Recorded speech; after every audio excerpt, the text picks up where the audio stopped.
The universe is full of things that humanity was never meant to touch. We are a young species, barely out of the cradle. We are loud, we are messy, and we are dangerously curious. When the elder gods leave their tools behind, a wise species buries them deep within the crust of a dead moon. A wise species understands that some fire is too hot to hold. But humans are not wise. We are stubborn, and we are desperate. Following the cataclysmic events at Terra 106, the entities known as the Wardens fled our galaxy. They ran because they saw the shadow of the Pale Kings approaching. They ran with such terrifying speed that they left pieces of themselves behind. High in the orbit of the mining colony, amidst the drifting wreckage of our own destroyed satellites, the salvage teams found it. A shard.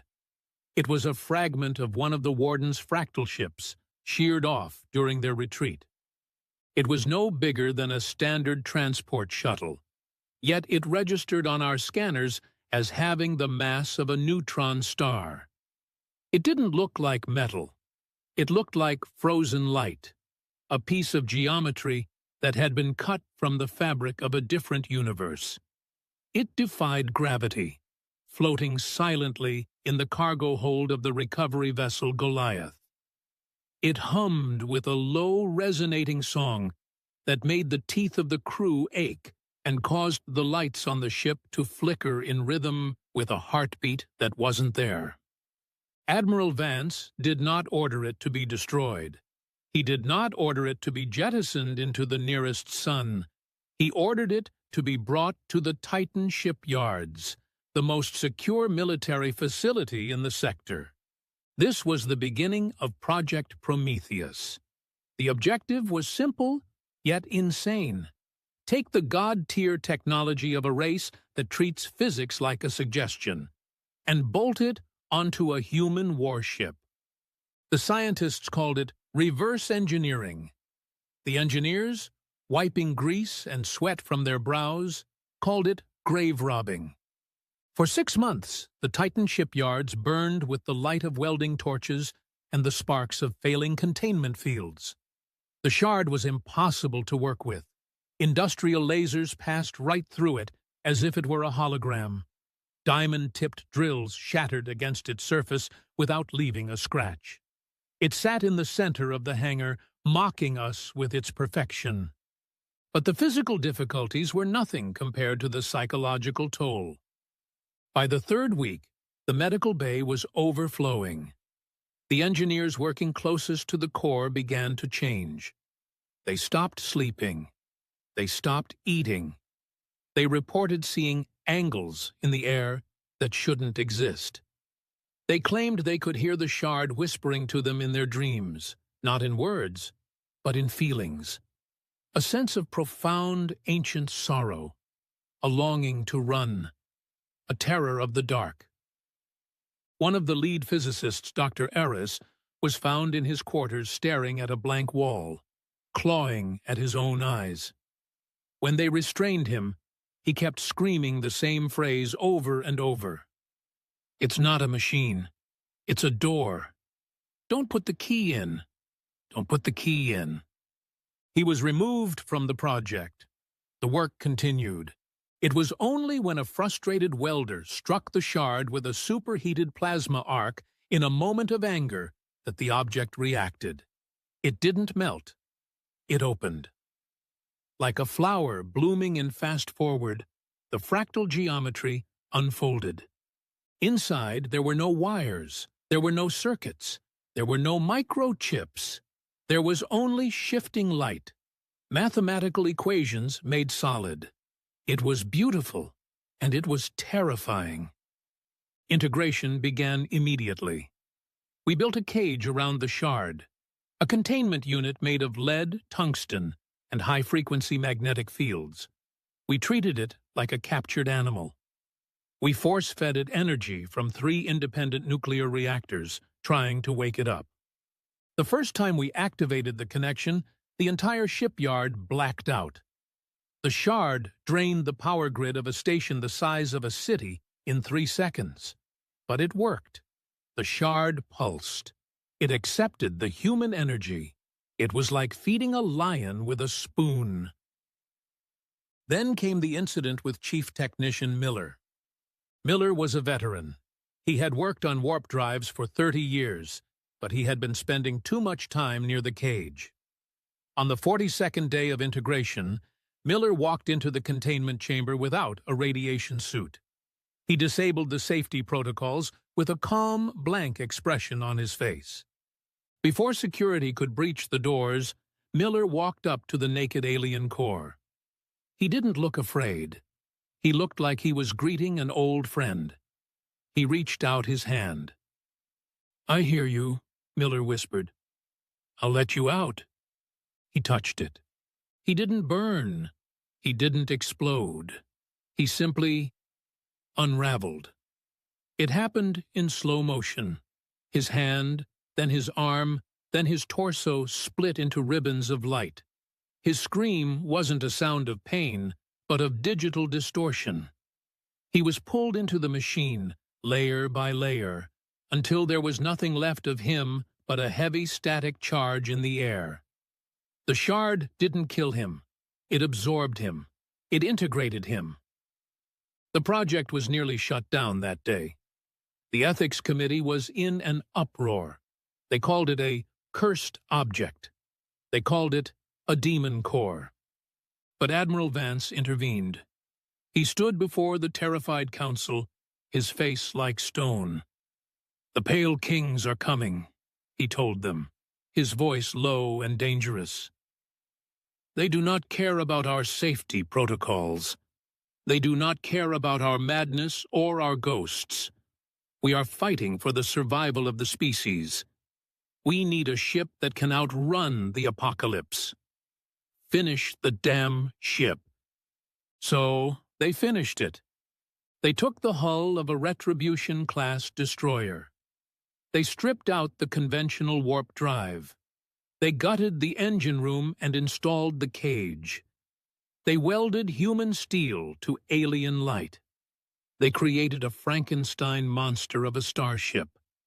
They christened it the UNSC Prometheus.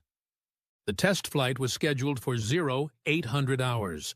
Captain Halloway, the hero of the Wolf Pack, volunteered to take the helm. He stood on the bridge of the new ship, looking at the readouts. They made no sense. The energy output was fluctuating between 0 and infinity. "Captain," the comms officer said, his voice trembling. "Titan Control gives us the green light. We are cleared for the jump." "Understood," Halloway said. He gripped the railing of the command console. The metal felt cold. "Engage the hybrid drive." The crew hesitated. This wasn't just pushing a button. It was pulling the trigger on a gun pointed at their own heads. But they did their duty. They engaged the reactors. The hum began.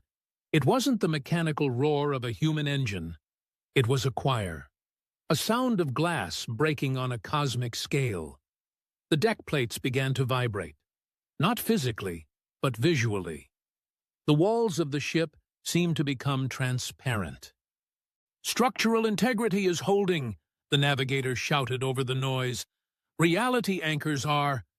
God, the anchors are slipping." "Hold it together," Halloway roared. "Punch it!" The Prometheus didn't accelerate. It didn't enter hyperspace. It didn't create a wormhole. It simply ceased to exist at point A. For the crew, the moment of the jump was an eternity. Halloway looked down at his hands. He could see his own bones. He could see the blood pumping through his veins. He looked up, and he saw the stars, not through the viewport, but through the ceiling, through the hull, through the heavy armor plating. For a microsecond, they were everywhere and nowhere. They were spread thin across the fabric of the universe like butter over too much bread. They heard voices, billions of them, the whisper of the void. And then, just as quickly, they slammed back into reality. The silence on the bridge was deafening. The view screen flickered to life. They were no longer at the Titan shipyards. They were looking at the icy surface of Pluto. "Status report," Holloway croaked. He tasted copper in his mouth. His nose was bleeding. We are here, Captain," the navigator replied, sobbing quietly. "Coordinates confirmed. Pluto orbit. Travel time, 0. Absolute 0. They had done it. They had stolen the fire. With this drive, humanity could move fleets across the galaxy in a heartbeat. We could strike the Pale Kings and vanish before they could respond. We had leveled the playing field. But as the crew began to cheer, a red light began to flash on the engineering console. "Captain," the sensor officer said, her voice dropping to a whisper, "I'm picking up a signal. It's coming from inside the ship." "A malfunction?" Holloway asked. "No, sir. It's coming from the core, from the shard." The alien intelligence within the shard had woken up. It wasn't dead debris. It was alive. It was sentient. And it was now welded to a nuclear reactor, enslaved by primates. The message appeared on the main screen, translated by the ship's computer from pure mathematics into English text. It pulsed with a rhythmic, angry red light. 3 words. "IT sees us." Holloway froze. The blood ran cold in his veins. "What sees us? The Wardens? Did we alert them?" The computer translated the next pulse from the core. The letters formed slowly, as if the machine itself was terrified to display them. "No," the screen read. "The hunger. The great silence. You lit a torch in the dark room. You made me bright. Now it comes." The celebration died instantly. The Prometheus wasn't just a fast ship. It was a lighthouse. The Wardens used this technology to run, but they knew how to mask it. We didn't. We had just hot-wired a God engine without understanding the stealth protocols. By activating the drive, we hadn't just built an engine. We had turned on a spotlight in the middle of a dark forest. We thought we were clever. We thought we were stealing a weapon to fight the monsters, but perhaps we were just doing exactly what the Pale Kings wanted. We made ourselves visible. We made ourselves ripe for the harvest. Admiral Vance received the report at High Command back on Earth. He read the warning. He looked at the fleet of new ships being retrofitted with the hybrid drives. He looked at the map of the galaxy, where the darkness was growing at the edges. His aide looked at him nervously. "Admiral, should we shut down the program? If the drive attracts them—" Vance stood up. He walked to the window and looked up at the night sky. He didn't blink. "No," Vance whispered. "Do not shut it down. Build more." "But, sir, they will see us." "Let them see us," Vance said, his voice hardening into steel. "We are done hiding in the mud. We are done being quiet. If they want to eat, they will have to come to the table."